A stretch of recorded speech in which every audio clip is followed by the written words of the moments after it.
arm she says she can't move. This ex-cop says he's too depressed to work, but looks pretty lively online. They keep paying us. They keep downloading money. Our 2020 gotcha. Prosecutors are saying that you scam the system. Are they cashing in on disability by faking it? And scam psychics behind the neon and seedy storefronts. They're telling fortunes and making fortunes off your misery.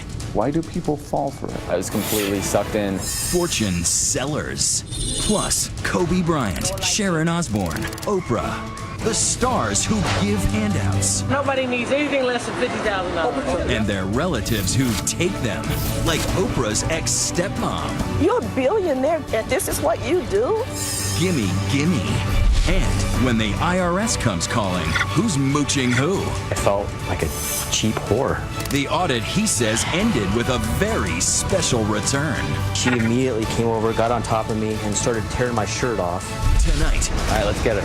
we're catching them on tape and putting on the cuffs. Are you being fleeced by Moochers? Here's Elizabeth Vargas and David Muir. Tonight, you don't need us to tell you this was tax week across America. Millions filing their returns, paying what they owe. But this evening, are your tax dollars being spent by others who claim they're hurt? Come on down, as they say on that game show. Because you are in for a showcase showdown. 2020 is about to confront some of those who say they're in too much pain to work, too depressed to go outside. So why are they showing up on game shows and posting vacation photos on Facebook? See what happens when Cecilia Vega tracks them down.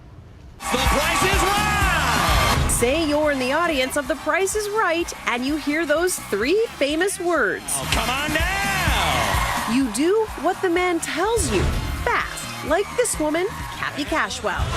$1,375. Kathy, come on up here. But a fortune and fabulous prizes wasn't the only thing Cashwell was collecting. True to her name, Cashwell was also raking in $3 grand a month in workers' comp. Claiming an on-the-job shoulder injury left her totally unable to stand, run, reach, or grasp. Here we go. Good luck. But there she is, spinning that big, heavy wheel. Not once, but twice. Wow, who knew Drew Carey was a miracle worker? Cashwell is just one of the countless people accused of faking an injury to collect on disability payments. Experts estimate bogus injury claims cost taxpayers hundreds of millions of dollars a year, and questionable claims are up 24% from last year. Moochers like Valerie Scroggins, a bus driver who claimed a severe shoulder injury prevented her from getting behind the wheel. But that's her behind the drums. Investigators caught her on camera playing in her punk band. Later, she pleaded guilty to fraud. This airline employee claimed her ankle was so mangled she couldn't stand, squat, or bend. Yet here she is, looking like she's eligible for the NFL draft. Her case was settled after she was busted on tape. The same goes for this guy, who said he hurt his back while working for a major food and beverage company. His physical restrictions? Bending, twisting, turning. Investigators gave him a perfect 10 for cheating. It takes a secret agent of sorts to catch injury imposters in the act. I always loved James Bond. You wanted to be a spy. Absolutely. Absolutely. And in this cat and mouse game, nobody does it better than Chicago-based private eye Bob Keane. He's a moocher-busting 007, armed with a minivan packed full of spy gear. Tricks in the trunk. What you got? Full camo. Full camo, just in case. His targets often try to evade detection, but once caught red-handed by our master of disguise, they often settle their cases. Like this car company worker, Marwan Khoury, who reported severe back and neck injuries, yet was still able to wield a pickaxe. His lawyer says the video does not reveal the extent of his injury, but from here, it looks like we've got a gold digger. Or this steel worker cashing in on a left shoulder injury while playing with power tools. He's claiming to his employer limited to no use of his left arm. And to that you say? Busted. All right, let's get her. To see the expert in action, Keene takes 2020 out on a case as observers, staking out a supermarket worker whose doctors say should be wheelchair bound. Her boss wants to know how much she's really hurting. We're here to document how she really moves. We know our Mark has a doctor's appointment, but today we're the ones doing the checkup. After waiting for more than 2 hours, we spot her, and not a wheelchair in sight. We can't show her face because the case is still active. And speaking of active, the chase is on. Now the fun starts. I'm holding on. We're burning rubber to stay on her tail, following her car as it barrels down I-88, where apparently speed limits are just a suggestion. 5 over the speed limit. 5 or 5. After pursuing our target for 50 miles, we catch up with her at a doctor's office northwest of Chicago. Remember, her doctors say she should be confined to a wheelchair, but there are still no wheels in sight. Her case is pending in the courts. What do you think about people like that? That the people who think they can beat the system? It's those people that are raising the insurance premiums. That's why I do this. Catching injury scammers the old school way clearly takes a lot of effort. But sometimes you don't even have to leave the office, because who needs a secret agent when the bad guys are blasting their behavior on social media? Remember Kathy Cashwell, the enthusiastic contender on The Price is Right, who claimed to be totally disabled? She posted her vacation pictures online. Here she is flying high, literally ziplining and hang gliding on Facebook. In a statement to 2020, Cashwell said that despite how she looks in those images, she was, quote, hurting the whole time. But she was collecting the whole time, too. And last year, thanks to those damning depictions, she pleaded guilty to fraud. Fraud is a fancy word for telling a lie. It's stealing with your pencil as opposed to stealing with a gun. It turns out the Price is Right double dealer isn't the only one to give herself away online, and it may not get any lower than this. Scores of former New York City cops and firefighters indicted for falsely claiming they had PTSD and anxiety as a result of the September 11th terrorist attacks. I can only express disgust at the actions of the individuals involved in this scheme. Individuals like Glenn Lieberman, who said he was so crippled by mental illness he couldn't leave his house. But he's looking far from adrift in this Facebook photo released by prosecutors. His lawyer claims the picture was taken before Lieberman became sick. Then there's Louis Hurtado, who allegedly collected almost $500,000 for his depression from a back injury. Investigators found him online running a karate school and teaching black belt. To quote the Karate Kid's Mr. Miyagi, "No such thing, bad student, only bad teacher." And authorities say this man, Richard Cosentino, claimed he was too depressed to go outside. That must mean he caught this giant fish in his living room? One of the most brazen defendants, prosecutors say, is former cop Vincent Lamontia. He is accused of cashing in on 9/11 too, allegedly lying about suffering from depression, and then collecting almost $150,000 in disability. Meanwhile, prosecutors say he was living large with stolen money, taking exotic trips to places like Indonesia.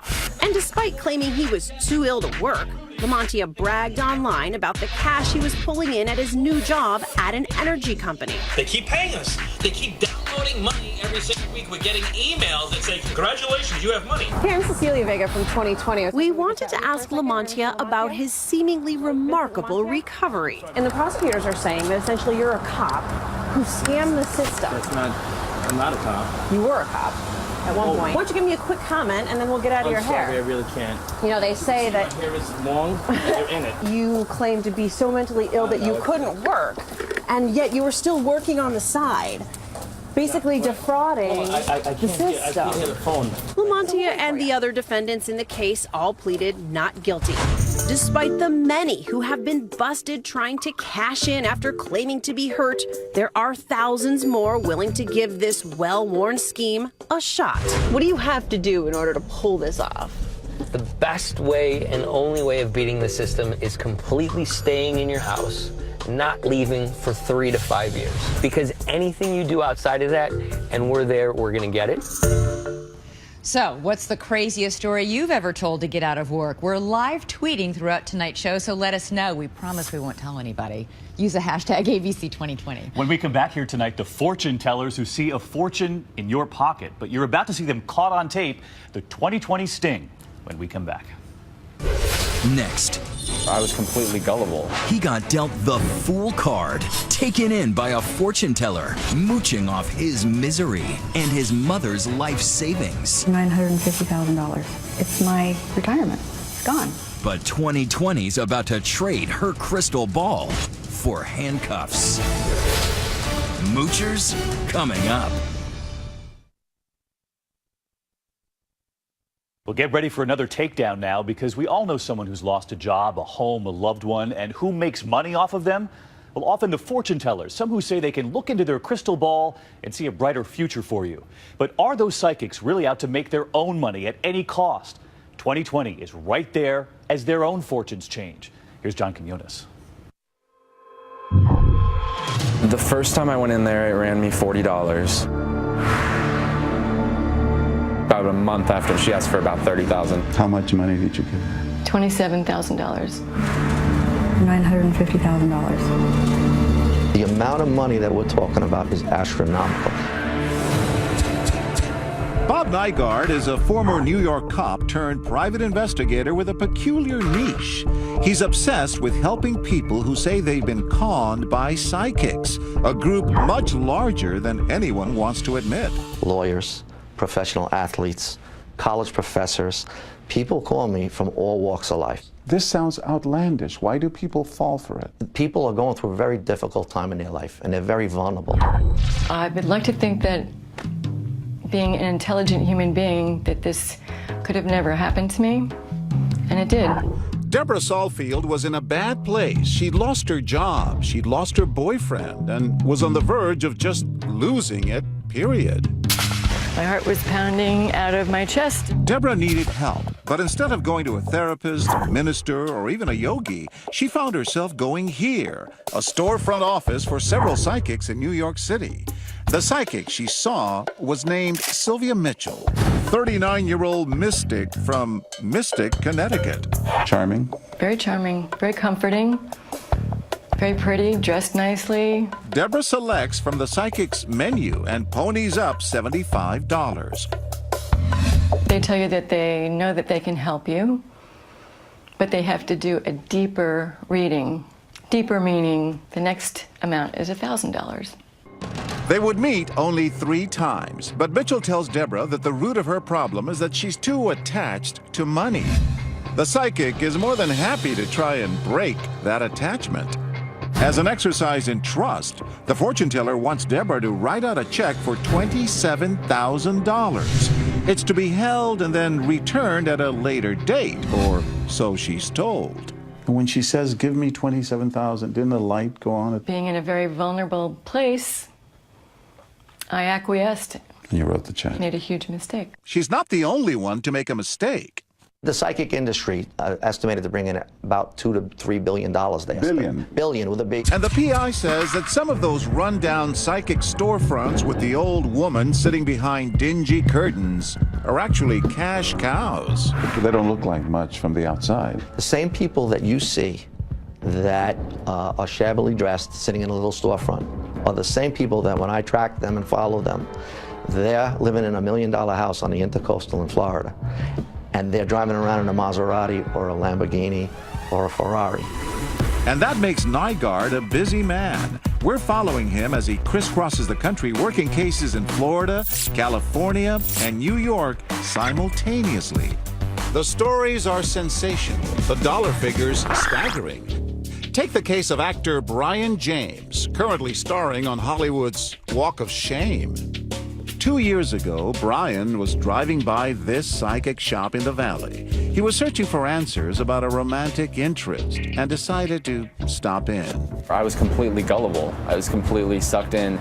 Brian is so intrigued by his first encounter with psychic April Lee that he returns again and again. A bond forms. The two share meals and spend holidays together. In fact, Brian is spending all his free time with the psychic and virtually none with his family. I'm mad at the psychic for how she manipulated my son. And just how did she do that? Well, listen to what happens over the months that follow. A grooming process begins as Brian is directed to do whatever April Lee demands. She instructs him to collect random items. Getting pennies, getting a watch, getting dolls and wrapping them up. Nygaard says the tasks are designed to let a psychic gauge how much control she has over her customer. The next thing Brian hears is that April Lee has reached out to his love interest, and good news, the feelings are mutual. Pretending to send me text messages from that person, pretending to give me gifts from that person. But there's a price for love, and the psychic begins asking Brian to foot the bill. When Brian doesn't have it, the psychic allegedly comes up with a scheme to get the money through Brian's mother, Mary. Brian dupes his own mother, telling her the money will be used for acting lessons and a high-powered Hollywood agent. You could hear the urgency in his voice, like, I need it now, like he was petrified. And I just did it. And that's how Mary James goes from doting mother to personal ATM. It started with 10,000, 20,000, 15,000, and then it grew. We're talking 50, or we're talking 100. Mary is not a wealthy woman. The money she's handing over to Brian, who in turn is handing over to April Lee, is coming from her retirement account. She gives and gives for nearly 2 years until she's drained dry. $950,000. It's my retirement. It's gone. According to Brian, the psychic had always maintained his story would have a happy ending. She promised he would end up with the love of his life, be a Hollywood star, and she always stressed that everything that I did, that I would be getting the money back. Nearly 2 years later, none of it has happened. Racked with guilt and shame, he confesses. He said, I finally need to tell you, all the money went to a psychic. And it's really hard to process it, but it's the truth. Nygaard says the vulnerable are the easiest victims. Remember Deborah Saulfield and that check for 27 grand? I had taken out a credit line on my home because I was recently divorced and needed emergency money. And now she had it. She did. She was that good, that convincing. She's really good. Saulfield finally breaks free of the psychic's hold and begins to take control of her own future. She races to her bank. By the time I'd gone to my bank to cancel the check, the funds were already gone. Mitchell disappears from the city. Now, many would have given up and written off the experience as an expensive lesson, but not Deborah and not Brian. Both hire Bob Nygaard to bring their psychics to justice. And usually they come to me once they've hit rock bottom. Next, watch a trap get set. I want nothing more than my mom to be paid back. Psychic April Lee and the future she never saw coming. A gotcha in a parking lot. Caught with handcuffs. And caught on tape. Coming up.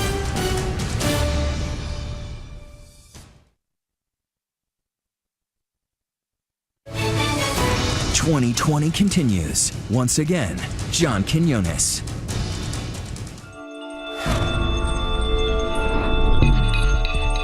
Like so many people who say they're victims of psychic fraud, Brian James first turned to the police for help. Good luck with that. They go in and they say, I was ripped off by a fortune teller, a psychic. And the first thing the cop does is roll their eyes and say, you gotta be kidding me. People even watching this tonight will say, why is it a crime if these people were gullible enough? The number one answer when people walk into a police station is, it's a civil matter. And they're told, there's the door. Again, no sympathy from police. And that's when people call Nygaard. His conversation with cops often goes like this. I say, listen, when this person first came in, you told them it was a civil matter. You know what? I did your job for 21 years, and I know differently. It's a criminal matter. That's exactly what Nygaard told New York authorities after one of his clients was ripped off by psychic Betty Vlado. Vlado somehow convinced her victim to hand over 50 grand, including $14,000 for this crystal, which she claimed had healing powers. Vlado was convicted of grand larceny, but the shame of getting duped often leaves victims wanting to crawl under a rock. It's not about psychic ability. It's about simple theft. It's about applying the law to theft. Bob Nygaard is, in my opinion, an American hero. Deborah Saulfield hired Bob Nygaard to put the kibosh on Sylvia Mitchell's fortune-telling flim-flam. No small task. Mitchell is long gone from the plush Greenwich Village shop. It takes 7 months, but with the help of an informant, Nygaard tracks her to Connecticut, where Mitchell is arrested. It's Deborah's chance to get all her money back. But then, a stunning twist. The defense offered to give you your money back. They did. I turned it down. You could have had all your $27,000 back and walked away. That's true. Why not? Because there was another victim involved in the case, and I didn't want to let the other victim down by not testifying. If the psychic walks, Deborah is out thousands of dollars. It's a huge gamble, says Florida State's Attorney Dave Ehrenberg. These cases are difficult to prove. The jury wonders, how could anyone be fooled by this? Is there a sense, even among law enforcement, that these victims brought it upon themselves? It's my experience that jurors will think that way. But in Deborah's case, the jurors do believe her. Yes, the sad expression on Sylvia Mitchell's face indicates maybe she can see the future. Guilty. Convicted of grand larceny, Mitchell is sentenced to 5 to 15 years in prison. She must also pay restitution. There's other victims that have lost far more than I have. And they've lost not only their money, they've lost their jobs, they've lost their integrity, they've lost their self-esteem. That's not easy to get back. The poster boy for low self-esteem might well be Brian James, who ruined his mother financially with his decision to repeatedly see a psychic. Remember now, she's out nearly $1 million. I want nothing more than my mom to be paid back. Nygaard says if Mary James is ever going to see a dime of her money back, the psychic, April Lee, will first need to be arrested. But there's a problem. The LAPD is not interested in taking the case. Brian went to the LAPD. He walked in, he tried to report the crime, and an officer said to him, "Well, I've got advice for you. Don't ever go see a psychic again." Always elusive, April Lee is finally tracked down. She's driving in style in a brand new Mercedes. We spot her again in a theme park, waiting to have lunch. Nygaard has Brian reach out to April. The psychic wants an additional $511,000 to continue removing that curse that supposedly swirls around Brian. These people, they financially exploit somebody under the guise of offering them assistance. Nygaard still needs help from law enforcement. He finds it at the DA's office in Santa Clara County. Now, our office considers this crime to be treacherous.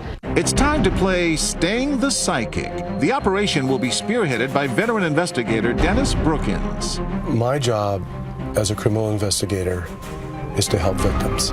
My job is not to turn victims away. A script is written, the plot is laid out, and the young actor will now have the lead role in this very personal drama. Brian calls April and says he has the money. The transfer of more than $500,000 is supposed to take place inside an escrow office in San Jose. I came up with a plan that his mother was going to sell a piece of property and obtain the money because of the sale. But there's a snag. The defendant said that she had to stay out in the parking lot and she was going to meditate. Brian improvises. Emerging from the vehicle, he goes into the office alone. Brian says April and her husband, who's driving, think they're moments away from a huge payday. Once I knew the victim was secure with other investigators inside the building, I instructed the arrest team to come in behind their vehicle, block it so they could not leave. This video shows the moment April Lee is arrested. April looked shocked. They had no idea they were going to be arrested. They came to Santa Clara County for one reason and one reason only, and that was greed. Bail is set at $500,000 each. April's attorney says his client is innocent and calls this a civil matter. It was just really great to see Brian be able to turn the tables on the con artist. Bob Nygaard says he's recovered more than $2 million in cash and property for victims of psychic cons. But there's more to be done. he's currently working on 10 new cases. So before you pay for a peek at your future, a word of warning from those still reeling from the recent past. If anybody is feeling vulnerable, down on their luck, needy, please, please, don't go to a psychic, please. So have you ever gone to a fortune teller, or do you think you're too savvy to get sucked in? We're still live tweeting, so let us know using the hashtag ABC2020. And when we come back here tonight, 6 letters you thought you'd never hear together, IRS and SEX. The auditor looking for something else to help with that return when we come back.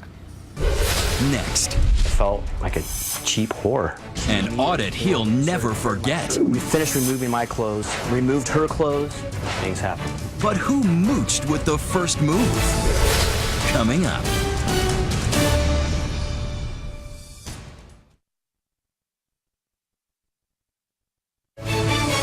Now, more of Moochers. Here's Chris Connolly.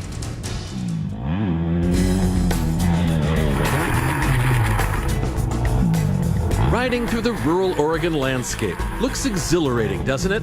But up to his handlebars in a big-time brouhaha with the Internal Revenue Service, 40-year-old Vince Burrows is no easy rider, thanks to... Whoa-oh, that summer night. Honestly, I felt like a cheap whore. After normal business hours, at 9 p.m. here in Eugene, Oregon, Vince Burrows opened his front door, he says, to Dora Abrahamson. She was an IRS agent. She was auditing him. The two had never met before. She said she was going to do my paperwork. She came up the stairs, knocked on the door. I opened the door. What he says happened next, as in immediately. You had sex. Mm-hmm. How would you characterize that sexual encounter? It was forced upon me. Trading sex for cheaper taxes? Well, it would get a lot of people talking. Burrows says he got several flirtatious text messages. He was seduced by Dora Abrahamson. She was an IRS agent. She showed up at his house and said, look, have sex with me. It would get a lot more of them laughing. And of course, the guy was stunned. He thought only people making more than $250,000 a year got screwed by the IRS. But no. And it would leave Vince himself feeling, wait, what?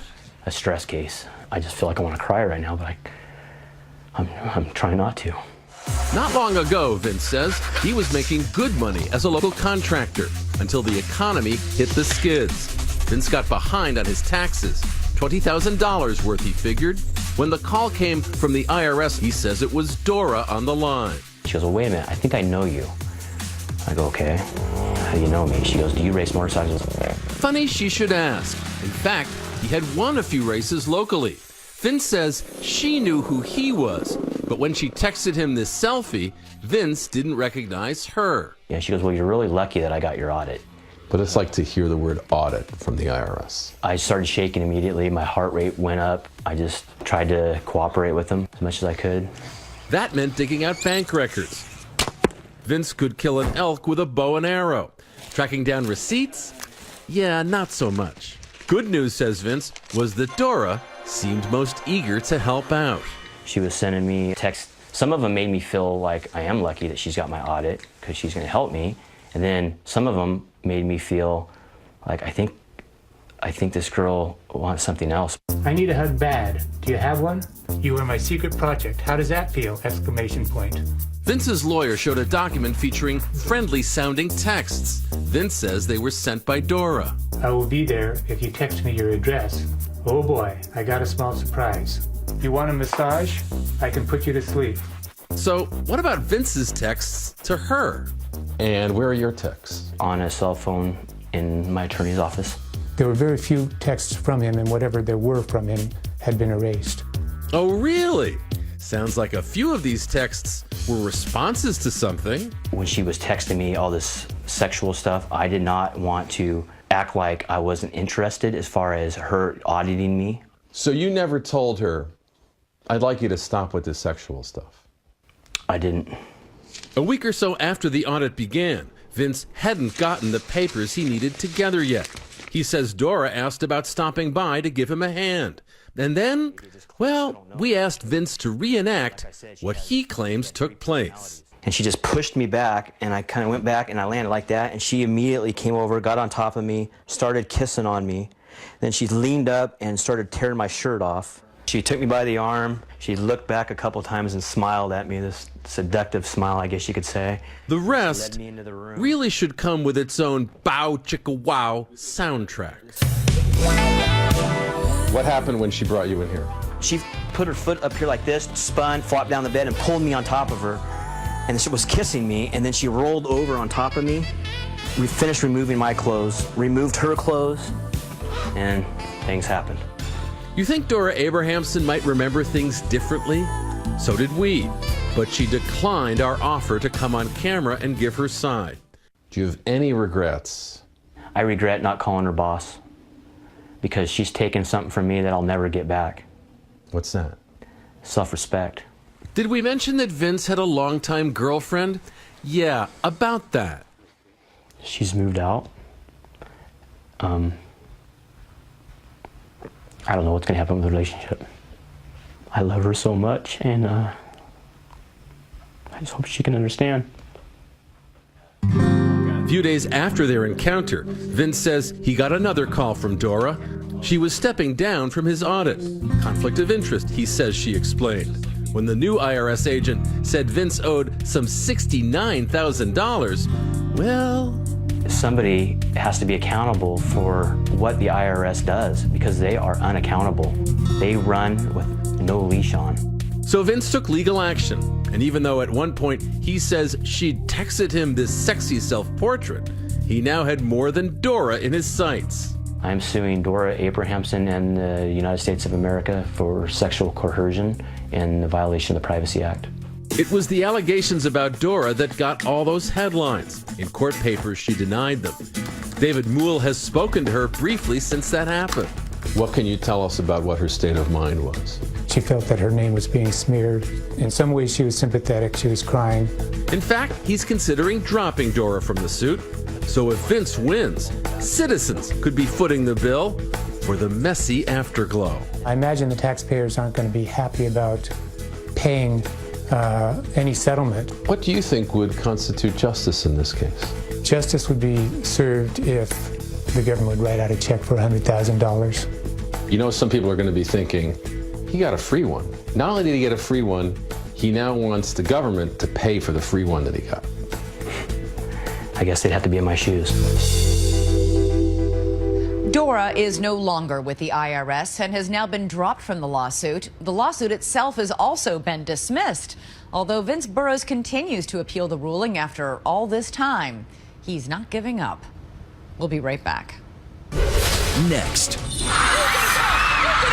Oprah loves to give, but her ex-stepmother loves to get, and she's not keeping quiet unless she gets to keep her own mansion. Just set me out now. Why shouldn't I just tell my story? Coming up.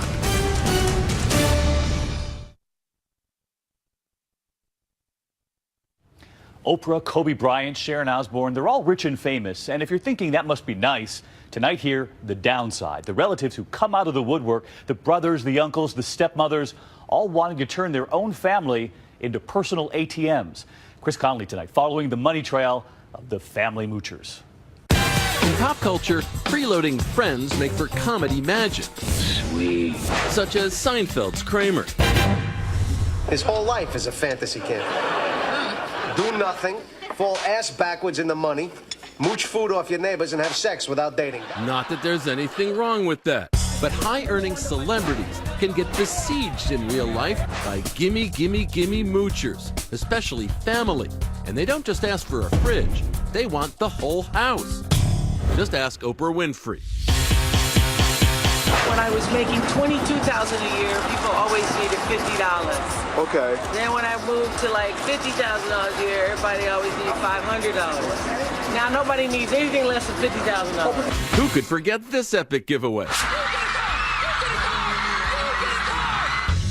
But when it comes to an ex-stepmother, even the famously generous Oprah has her be your best self limits. Barbara Winfrey married Oprah's father, Vernon, and lived with him in this $1.4 million house that Oprah bought them. When they divorced, Oprah asked her to move out. You're a billionaire. God has blessed you to be a billionaire, and this is what you do? Oprah, according to a spokesperson, offered to split the proceeds from the sale of the house or to buy her a more modest home. Reportedly, what she asked in exchange was that Barbara Winfrey sign a confidentiality agreement. But for this ex-stepmom, talk isn't that cheap. She knows I know the story. I know the story. And to set me out now, why shouldn't I just tell my story? Here's a true story. Family can be more avid than anyone to raid the bank of a big name. Why do you think relatives of the famous are so eager for their money? It's tough because they're family. It's like you become royalty. Fred Ehrlich expertly dices and slices the zeitgeist for the YouTube show Pop Trigger and has his own solution for the money-minded mooch-tastic. Yeah, exactly. There should be a celebrity family union, and they should negotiate different rates. So in much the same way that, like, your agent gets 10%, maybe your mom gets a house. Your sister gets a car, your cousins get fancy sneakers, and that's it. And we cut them off after that. He might agree. These days, Shia LaBeouf can be seen trysting the night away in Nymphomaniac for putting this I am not famous bag over his head. Cool, bro. Still, he was flush enough to loan an uncle a sack of cash, $800,000 worth. After the loan wasn't repaid, Shia came here to this courthouse to make his debtor say uncle. Author of Celebrity Inc., Joe Piazza knows all about stars and their money. Uncle said that he has been giving Shia and his mother, who is a single mom, financial support for years, and that he never asked for repayment, so he didn't really expect that he had to repay the loan that Shia gave him. I want to help you, I do, but I am not some alien ambassador. You know, I'm a normal kid with normal problems. Reported $5 million salary for Transformers Revenge of the Fallen? No problem. An $800,000 relative misunderstanding? Big problem. Shia did not expect that money to be a gift. But for a celebrity, flinging an alleged family moocher off the money train can lead to some highly unflattering consequences. So Sharon Osbourne's declared about her brother. All he does is earn money from selling lies and foul things about myself and my family. He sold 5 different stories on me to the British press.